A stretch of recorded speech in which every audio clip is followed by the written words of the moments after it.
بسم اللہ الرحمن الرحیم الحمد للہ رب العالمین والصلاة والسلام الأتمان الأكملان على المبعوث رحمة للعالمین نبینا محمد وعلى آلہ وصحبہ اجمعین وازواجہ امہات المؤمنین ومن تبعہم بإحسان إلى یوم الدین اما بعد۔ آج ہم جس موضوع کے تعلق سے مختصراً گفتگو کریں گے وہ رمضان کے روزوں کے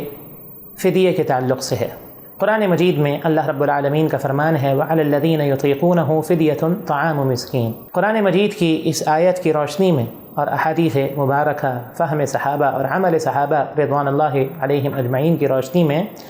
وہ افراد کہ جن پر روزے رکھنا رمضان کے واجب اور فرض ہیں لیکن وہ روزے رکھنے کی طاقت نہیں رکھتے، شرعاً معذور ہیں اور روزوں کی قضا بھی ادا نہیں کر سکتے، تو ان پر اللہ رب العالمین نے ہر روزے کے بدلے میں فدیہ مقرر کیا ہے۔ فدیے سے مراد ہر روزے کے بدلے میں ایک مسکین کو کھانا کھلانا ہے۔ اللہ رب العالمین فرماتا ہے فدیۃ طعام مسکین، یہ فدیہ ہے روزے کا اور طعام مسکین جو کھانے کی صورت میں ادا کیا جائے گا، اور اس کا مصرف بھی اللہ رب العالمین نے بیان فرمایا جو صرف فقراء اور مساکین کو ہی ادا کیا جائے گا۔ وہ افراد جو رمضان کے روزے رکھنے سے شرعاً معذور ہیں اور روزوں کی قضا بھی ادا نہیں کر سکتے، اگر ہم ان افراد کو جمع کریں واللہ اعلم تو وہ 4 قسم کے لوگ ہیں جو اس کیٹیگری میں آتے ہیں۔ پہلی قسم ہے ان بوڑھوں کی جو عمر کے اس حصے کو پہنچ چکے ہوں کہ جس کی وجہ سے وہ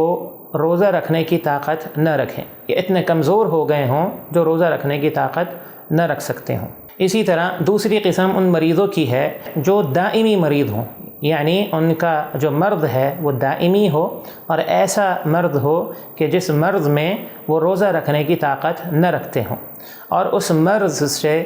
شفا یابی کی بھی انہیں بظاہراً کوئی امید نہ ہو، جیسے ہائی شوگر کے مریض ہیں، ہارٹ کے پیشنٹ ہیں، یا اسی طرح ہر وہ مریض جسے دن میں کچھ نہ کچھ کھانا یا پینا اس کے لیے ضروری ہو، یا پھر دوا کا استعمال اس کے لیے ضروری ہو، یا روزے کی وجہ سے اس کو ضرر یا نقصان لاحق ہونے کا خدشہ ہو، ایسے مریض جو ہیں وہ روزہ نہیں رکھیں گے بلکہ اس کے بدلے میں فدیہ ادا کریں گے۔ تیسری قسم حاملہ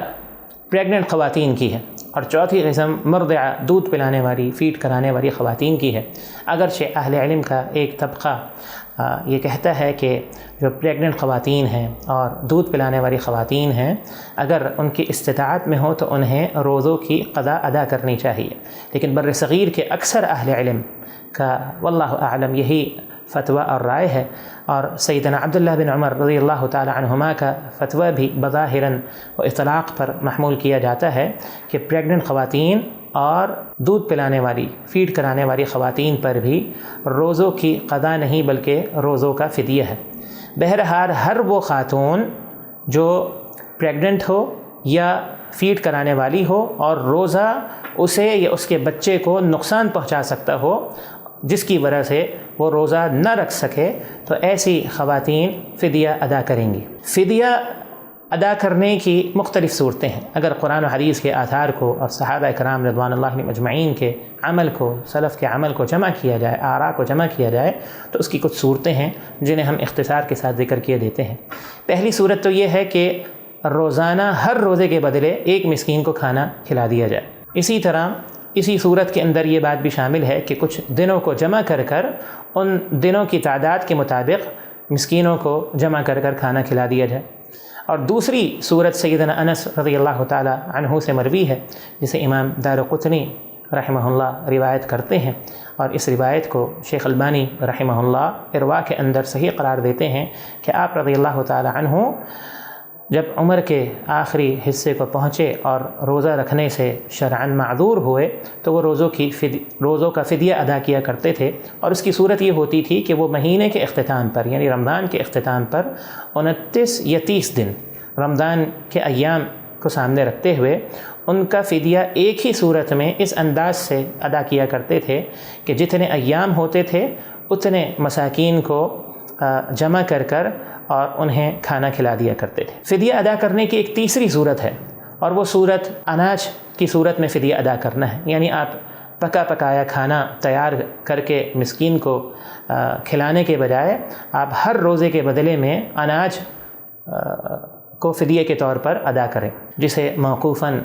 جو مروی ہے اس تعلق سے وہ نصف ساع، آدھا ساع، جو غالباً 1.25 کلو سے 1.5 کلو تک کی ایک مد بنتی ہے، یہ اناج آٹے کی صورت میں، چاول کی صورت میں،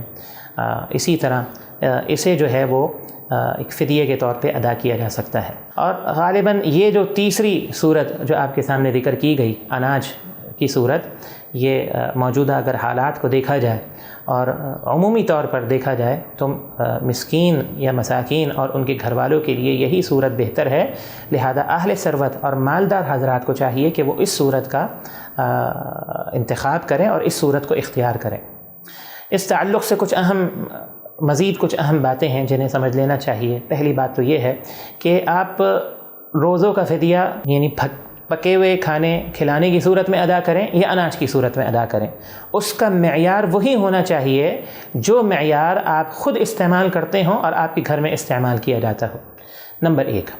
نمبر 2، اس تعلق سے یہ بات بھی سمجھنا ضروری ہے کہ رمضان شروع ہونے سے پہلے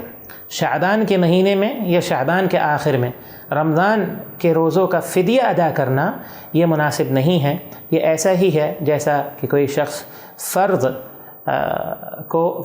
اس کے وقت سے پہلے ادا کر لے۔ اہل علم کی ایک جماعت اس بات کی قائل ہے کہ یہ رمضان شروع ہونے سے پہلے رمضان کا فدیہ ادا نہیں کرنا چاہیے،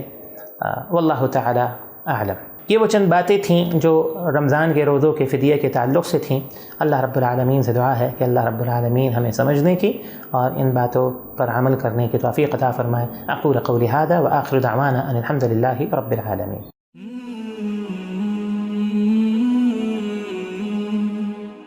سبسکرائب کریں اور بیل آئیکن پر کلک کریں تاکہ آپ کو بر وقت ہماری ویڈیوز کا نوٹیفیکیشن مل سکے۔